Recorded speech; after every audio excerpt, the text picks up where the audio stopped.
Hey y'all, it is time for In the Making with the Soap Witch, and it has been quite some time. But I had this humongous wholesale order like last month, and I took some video and I just thought I'd share. So here I am pouring the lye in the cup.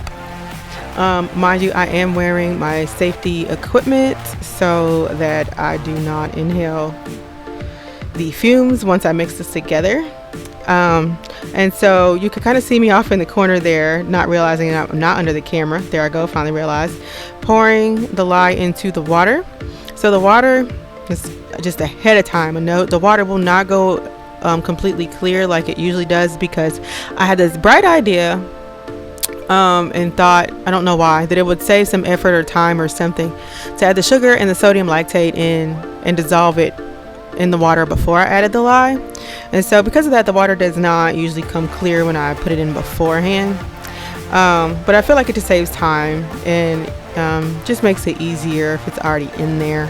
So I go ahead, I stir nice and well and make sure that everything is fully dissolved, and then I pour my lye water into the already melted hot oils. I usually do this around between 170 and 200 degrees. It really just depends.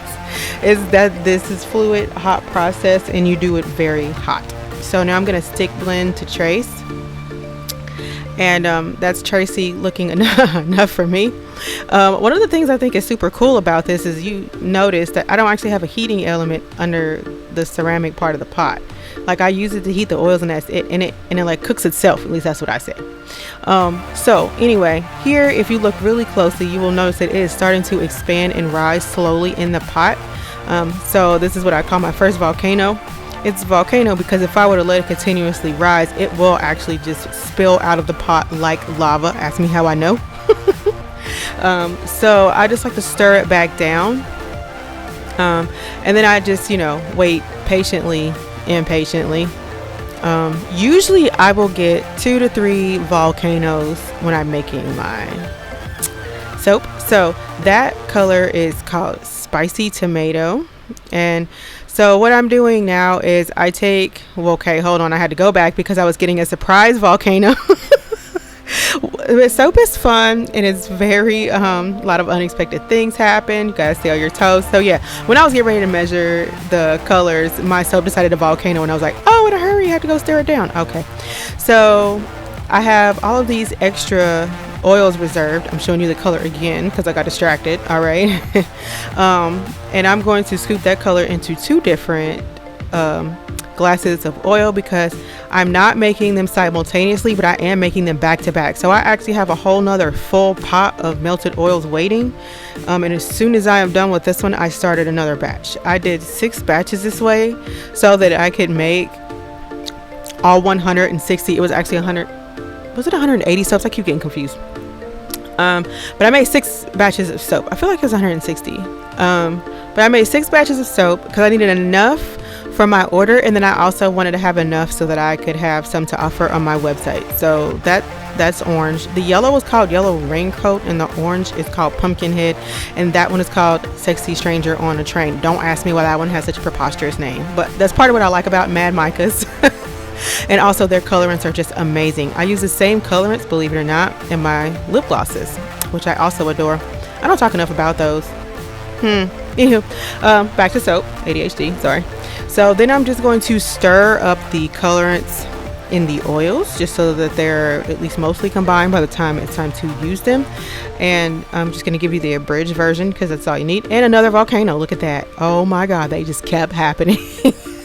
So it was volcanoing, and I'm just stirring it all down so that preferably not lava right out of the pot. Nobody wants that. Nobody wants that. Okay. So I'm pretty sure this is getting fairly close to done. And I'm going to stir up my last colorant.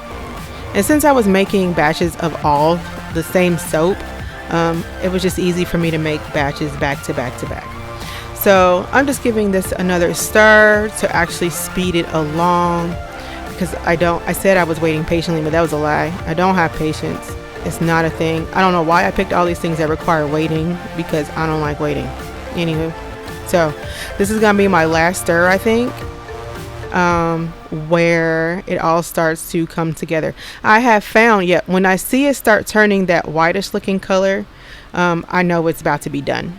Also, I have found out the hard way that if I stir this fast, it will volcano out of the pot, period. So I have found that if I just stir it nice and slow, it finishes perfectly and wonderful, and preferably in the pot. Okay, so that is the finished soap. It is done, finished, complete. And a lot of people cook past this point, but it's honestly not necessary. Like, do you if it feels comfortable, but this is done. This is my fluid hot process. It is completely finished, and now I'm adding yogurt. People probably add whatever kind of yogurt they want. I usually go with plain Greek yogurt because, like, it doesn't need to be flavored. No one's going to be tasting it. Please don't taste it. Don't eat the soap. And so I just use, I don't know why I like Greek yogurt. I feel like it's the full thickness, all the fatty goodness. Like, I want that in my soap. Okay. So also the yogurts and sodium lactate and the sugar are, well, the sodium lactate and the yogurt are help keep it fluid, and the sugar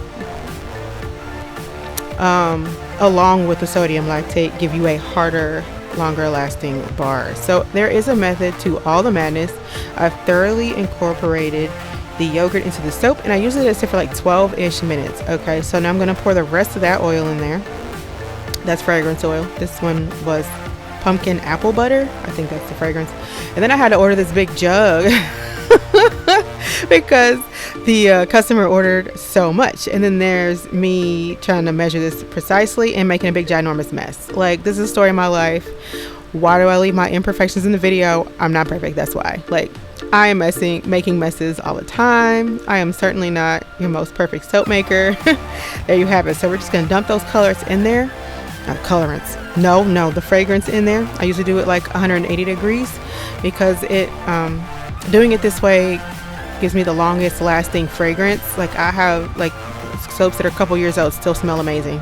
So I did a nice thorough stir. It is still wonderfully fluid, and the fragrance is fully incorporated. So now I'm going to start sectioning this out to color. So the biggest part is going to go into this big huge bucket, and let me tell y'all, it's real hard lifting that heavy pot up. It's 10 pounds of soap plus the weight of the actual pot. It's heavy.